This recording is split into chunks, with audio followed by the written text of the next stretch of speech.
Okay, boys and girls, chapter 11. The children are at the fair. We're going to see what happens. Remember, Gummidge, he's been turned into an Aunt Sally. Let's see what happens to him. With his back to the screen and with a clay pipe in his mouth stood Wurzel Gummidge. The children could see from his face that he had fallen into a deep sulk. A short, fat man was sitting at a stool beside a table, which was covered with gold and red and green and purple vases. 3 shots for a penny, he wheezed. 3 shots for a penny only. Walk up, ladies and gentlemen. The postman pushed his way through the crowd and held out a coin to the fat man. I'll take 6 pence worth, he said. Then he walked to the barrier and flung a stick at Gummidge. Susan shivered and clutched by John by the arm. I do think it's a very cruel game, she said. The first stick whistled past Gummidge's head. The second just missed his arm, and the third one hit him hard on the shoulder. A furious expression came over his face, and the children noticed that the pale green flush of temper was slowly deepening in his cheeks. Can't we do anything about it? Asked Susan, as the 4th stick flapped against the canvas screen. The postman sent another stick with all his force. This one grazed Gummidge's chin, and then fell into the gaping pocket of the chintz dress. Susan felt raindrops pattering onto her face as the postman hurled another stick. The rain fell faster and faster. Soon there was a perfect deluge. The fat man began to gather up his vases and to hustle them into a tent. The crowd scattered and ran for shelter, but still the postman continued to throw sticks. It was difficult to see Gummidge clearly through the driving rain, but the children were almost certain they saw him take the stick out of his pocket. An instant later, 2 sticks whizzed through the air. One hit Gummidge in the leg, and the other stick the postman full in the face. Gummidge really had lost his temper at last. Who did that? Asked the postman furiously. But nobody answered him, for the crowd had gone away. Who did that? Repeated the postman. Maybe the stick hit the tent pole and bounced back at you, mister, said the fat man. Just at that moment, a second stick hurled across the tent and hit the postman. I wasn't throwing then, he said sulkily as he shook his bruised hand. There's some hanky-panky about that Aunt Sally. The fat man raised his voice angrily, and while he was shouting at the postman, the children saw Gummidge fall flat on his face and wiggle towards the canvas screen. Then he slipped underneath it. The fat man and the postman were far too busy quarreling to notice what had happened. Quarreling means they were fighting or arguing. Curious, rattly, and scratchy noises sounded from behind the screen. We'd better go, whispered Susan. She didn't know why she felt so anxious about Gummidge. Anxious means worried or nervous. Who had never been particularly interested in her doings, but she simply couldn't help being fond of him. The 2 children slipped past the fat man and ran behind the screen.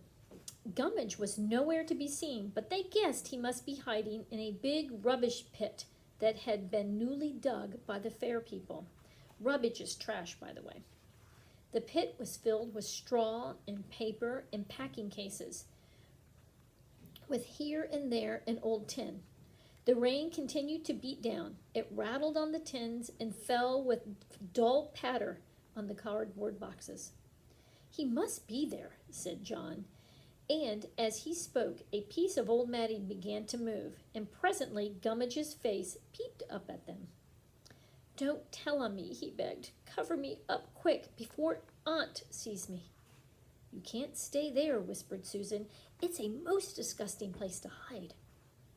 Tain't disgusting, said Gummidge. I've just found a tin with a nice bit of treacle in it. The postman shouted angrily from the other side of the tent. I'll have the law on you. You must have thrown those sticks. I did not, replied the voice of the fat man. Why, where's the Aunt Sally got to? Gummidge burrowed down underneath the rubbish. Susan covered him up with a piece of sacking. Come on, whispered John. and they ran across the common together. They didn't feel that it would be safe for them to stay at the fair any longer. In case they were questioned about Gummidge. Besides, they were drenched with rain. "I do hope he'll be all right," panted Susan as she followed John up the village street. "He has chosen a terribly messy place to hide in. He is so dirty, but I'm getting very fond of him." They happened to be passing Mrs. Gibbons' house as she spoke. They felt rather shy of it ever since John had pulled up the one root, so they weren't particularly pleased when Emily Goodenough ran out of the gate and called them to come and shelter from the rain. Mrs. Gibbons' kitchen was full of neighbors. Mrs. Briggs, the washwoman, was there. So was the policeman's wife. Emmeline, who was now an ordinarily dressed baby, lay in a laundry basket in front of the fire. A stranger, whose name was Mrs. Biglador, was sitting in the only rocking chair. The children felt they wanted to be neither seen nor heard. They were terribly afraid that questions might come up about Gummidge. However, nobody took much notice of them, and so they were able to sit on the polished fender while the moisture steamed off their clothes. "I don't know what Scatterbook's coming to," said the policeman's wife. "It isn't the place it used to be." "It seems good enough as places go," remarked Mrs. Biglador. "We've done quite well out of our Aunt Sally and Scatterbook. We're going to have it painted tomorrow. I'm making a new bonnet for it now." She stitched rapidly at a piece of coarse muslin. Susan looked at John, but he was in a provoking mood and pretended not to have heard anything. "I don't hold with Aunt Sally," said Mrs. Gibbons. "I think they teach children to be rough.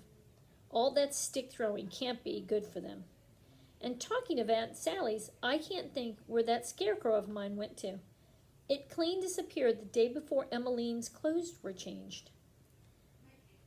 "Maybe the gypsies took it," suggested the washwoman. "They've been strange goings-ons lately. It's all began the day my washing was taken. Not that I've minded if it hadn't been for Mrs. Bloomsbury Barton's new chemise." She looked rather accusingly at John and Susan. He went very red indeed. Then Emily Goodenough, who noticed their blushes, asked curiously, "Do you two know where Mrs. Gibbons' scarecrow is?" Susan bit her lip. "Not now," said John hastily. This was quite true, he felt, for it wasn't to be expected that Gummidge would stay on the rubbish heap.